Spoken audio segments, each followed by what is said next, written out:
What's up, YouTube? Welcome back to the Rat's Den. This is System Wave here. Thanks for stopping by. Today I wanted to go over mostly just the menus of what we're seeing here in Mortal Kombat. It's mostly the same. However, I guess it feels just changed, and I know that, making a game you won't want to kind of do the exact same thing as you did the last game, but in terms of kind of like intuition, I feel like it's a little bit on the offside. But all in all, I'm pretty satisfied. But I'll go into other things like multiplayer and things of that nature. So let's just talk about design. First and foremost, I do love the design of this menu screen. I do like how it kind of veers off to different sides when you want to customize, like so. I do like how you can actually customize your characters. Yeah, so big plus for me. As far as, it took me a while to get used to moving left and right. I kind of like had that Mortal Kombat 11 feel where you select the card and then you go in and you select your mode. But here it's kind of like you're already in the card and you have to just go left and right. Now that I've gotten used to it, I do like the immediacy of it, and I think that's pretty cool. And now moving on to the player card. Now here's where I felt like it was a little diminished. They made a whole screen to get to, right? Maybe there's a mod out there or a modder who can kind of fix the, similar to how the Starfield mod was, where they sped up the menus. When you go into your card, it's like a very long animation with a black screen to get to your card, right? And maybe a modder out there can kind of speed things up so we can get to those things a little faster. I've always not like the career stats, how it takes so forever to load, but you have to ping the server, right, to kind of go into your videos, like so, right? Please wait, fetching replay data. So that makes sense because it's on a server scale. But getting here again, it's a little clunky, and you got to go to quest, then your mastery, and I think this is kind of cool and new. But then getting to your career stats, it's like it's not that intuitive to get to your replays. I felt like it was easier to get to our replays in MK11. But yeah, all in all, the menus are kind of cool. The same thing editing your card here. It's kind of on the same level as it was before in the previous one as well, right? You have your practice mode, which is general. You go in and you practice. Then you have this tutorial mode here. And I'm not really... I like the overall tutorial, and I like that they do have the character challenges, but one thing that I do miss in general is having character guides altogether. So in MK11, you had a specific guide to every character, and it gave us clues to see, the ins and the outs about the character. They're, starting from just pushing one or two to going to like a full out combo, right? And the challenges kind of takes that and puts that into a more simpler terms for veterans. But I still feel like it's important to know and understand, or even get the opinions of the developers on how they operate. I feel like that particular aspect of training is kind of needed in modern day games, especially when they did so well in MK11. But that's not to say that all of the basics, I consider all of these the basics and not just the basics, right? So basics through positioning, I consider those the overall basics, right? And then on top of this, we should have our character guides that say, okay, that take all of this basic into consideration. And then we should have the challenges, right? So if I feel like we were a little, I guess, shorthanded when it came to character guides in general. These are very helpful though, the challenges. I highly recommend that you go in here and you try these challenge combos. They do teach you kind of how to incorporate cameos. And once you master these types of particular cameo challenges, you then kind of pick up on how the pattern should be completed. Last but not least, and I think, yeah, so we have our extras in collection, and you can go into the shrine here. I do wish that these animations were quicker, or that you can skip them somehow, but you can't. And then you have this like little loading space right here that just takes forever to kind of recalibrate, and it's a little bit on the lengthy side if you're gonna do it however many times. Like, I wish I can go in here into the shrine and play, but play like let me play all of my gold. You know what I mean? Let me play all of my gold and like, let it show all 20 rewards or whatever that I'm gonna get. Definitely don't like the way it is set up right now. Give me the option to play all of my gold and obtain all 18 times of treasure that I have the potential to unlock. Yeah, and then you have your collection. And again, this is just literally what it is, just a collection of all the stuff that you've unlocked, the endings that you've unlocked, and so forth. So kind of standard in MK. So you have your story modes, your invasion modes, and your tower modes. These are kind of standard. Not a huge fan of invasion. Honestly, I miss the crypt because it was like a free world or an open world. Like to me, this is the old school mode that they had, and you kind of go around to those floating islands and whatever. Like that's how MK11 was, right? But now we're stuck here, just kind of, you know, stagnant in one place, and you can just go up and down. It's not really.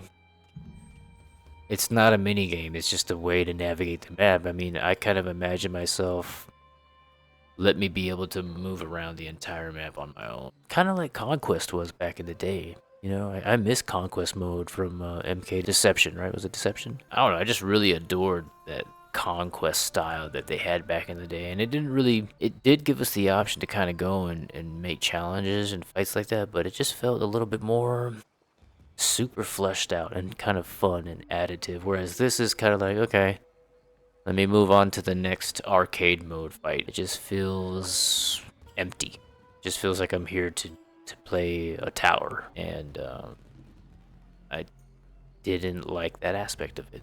We can go to the store here. So the store is where you can take your money and currency open in invasions or anywhere else that you earn silver, right? The cool thing that I like about this in particular is that you can go in and unlock things for a certain character. So say for instance, if you're playing Smoke, you can go in and pick stuff for Smoke for that particular season and, you know, buy it if you wanted to. So yeah, you can go and buy, and you know, it's kind of more fine-tuned, right? So that's one thing that I do really like. I like the fact that I can go in particular and buy seasonal stuff. And last but not least, you have versus going into online, you have Combat League, Casual, and Private. You know, you can check out the rank rewards for Combat League, but I probably don't see myself playing Combat League too much anyway, because I suck at this game. But yeah, there's no lobbies. So it's a big deal here to not have something that's, I feel that should be included, as we did at least get like rooms to join in to see what type of games are going on at the moment. But it was kind of cool to see how many people were participating in a certain room, how many people were playing King of the Hill. You know, you can kind of gauge your opponents that way. It was kind of fun to see that, but now we're just kind of stuck here at the same menu at this point in time, right? So, you know, closing thoughts on this, on the menus alone, I feel like it is a little bit on the lackluster side. Are there some improvements to immediacy? Yes, but it's just a little lackluster in terms of referring back to Mortal Kombat 11. I love that card system pictorial description of what it was. Like, okay, like here's combat, or here's the crypt, here are the towers, you know, and it gives you that picture, and you kind of immediately key in on what mode you want to choose, you know, and I did like that kind of design element of it. As a final mention, I did want to talk about the state of Mortal Kombat. So recently there's been a lot of talking on the player one advantage, and that's where player one on the left side of the screen can do a combo, but player two on the right side of the screen cannot do the same combo. I can't do it because I'm not a Sub-Zero player, but that where the ice clone catches, right? The ice clone catches. But if you switch to player two can't do it, right? No matter what, right? That particular combo is just kind of off, right? Whereas if I go back to player one again, I feel like that combo shouldn't hit in the first place.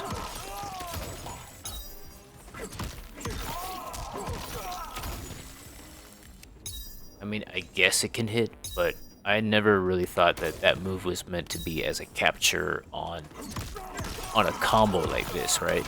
I don't use Sub-Zero, but I always thought it was meant to be like, okay, you're trading hits and you're doing this, and you got some people blocking, and then you do this, and then you fake out the opponent. I felt like that's how it's supposed to be used. And with that said, the fact that we're dealing with this type of bug is not, first of all, it's not acceptable to any competitive effort out there. I feel like it's just a weird thing for player two. Their overall, like Tweety mentioned, their overall gravity toward the character. And even further than that, I just feel like sometimes inputs don't respond as good when you are player two. I do think that this bug needs to be addressed. I'm anticipating that they'll do everything in their right mind to try to get this resolved, right? To get the even playing field. But I also think that the community in general, at this point in time, it's literally been, you know, a little over a week since standard release, right? Since September 19th. And, you know, the community's going crazy, right? And I get that.